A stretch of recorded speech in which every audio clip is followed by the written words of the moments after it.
دوستو، قرآن کریم کی سورہ بقرہ پارہ نمبر 1 چوتھے رکوع میں اللہ تعالیٰ نے فرشتوں سے فرمایا، میں زمین میں اپنا نائب یعنی خلیفہ بنانے والا ہوں۔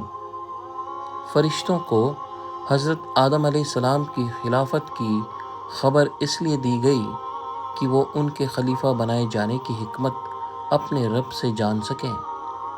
فرشتوں نے اللہ تعالیٰ سے کہا کہ ہم تو تیری ہر گھڑی تسبیح، پاکی اور ثنا بیان کرتے ہیں، تو پھر تو زمین پر انسان کو کیوں کر اپنا نائب بنائے گا، جبکہ وہی انسان زمین میں فساد پھیلائے گا اور خون بھی بہائے گا۔ تب رب نے حضرت آدم علیہ السلام کو ساری چیزوں کے نام سکھائے جو فرشتے بھی نہیں جانتے تھے۔ پھر فرشتوں سے ان چیزوں کے نام بتلانے کو کہا۔ فرشتوں نے کہا، ہم تو صرف وہی جانتے ہیں جتنا تو نے ہمیں سکھایا ہے، بے شک تو ہی علم اور حکمت والا ہے۔ پھر رب نے آدم علیہ السلام سے فرمایا، اے آدم، بتلا دے ان سب چیزوں کے نام، اور آدم علیہ السلام نے ان سب چیزوں کے نام بتلا دیے۔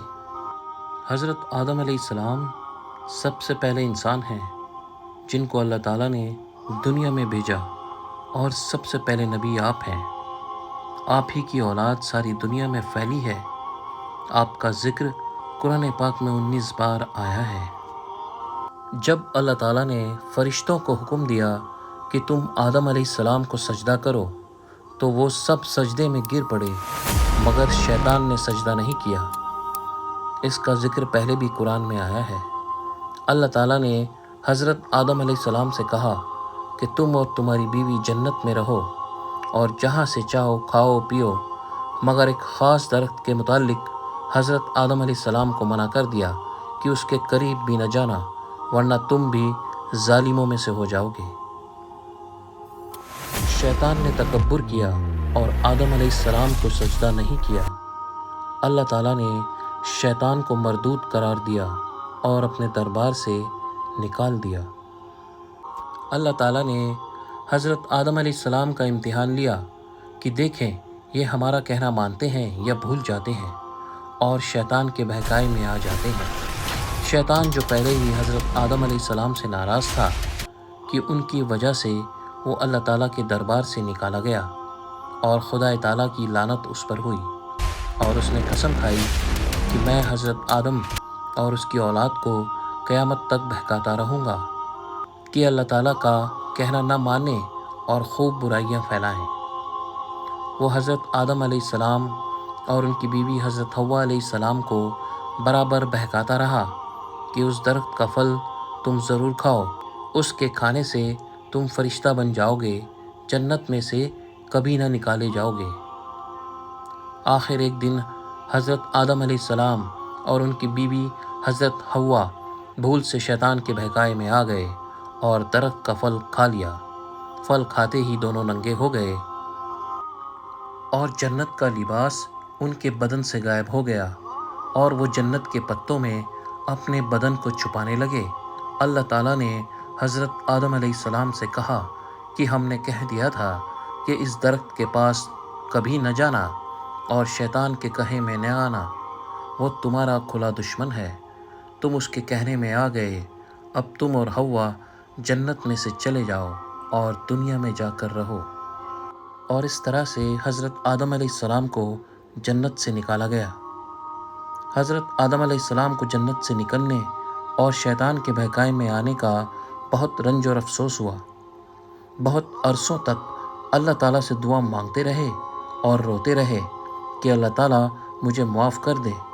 آخر اللہ تعالیٰ کو رحم آ گیا اور حضرت آدم علیہ السلام کو یہ دعا سکھائی کہ اے ہمارے رب، ہم نے اپنے اوپر ظلم کیا اور تو ہم پر رحم نہیں کرے گا تو ہم بڑا نقصان اٹھانے والوں میں سے ہو جائیں گے۔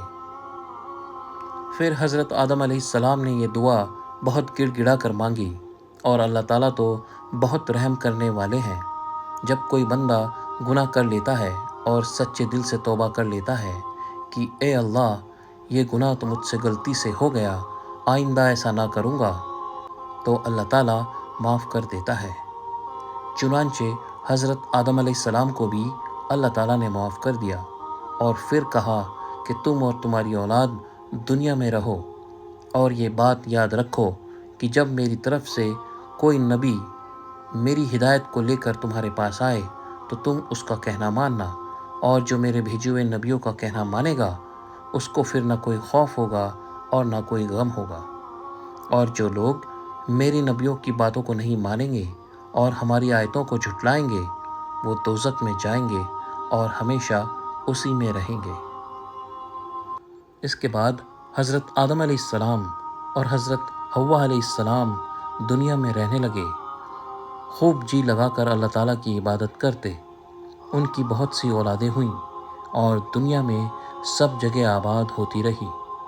حضرت آدم علیہ السلام اپنی اولاد کو یہی بتاتے رہے کہ تم کبھی شیطان کے بہکائے میں نہ آنا، وہ ہمارا دشمن ہے اور ہم کو برے کام کرنے کے لیے بہکاتا رہتا ہے۔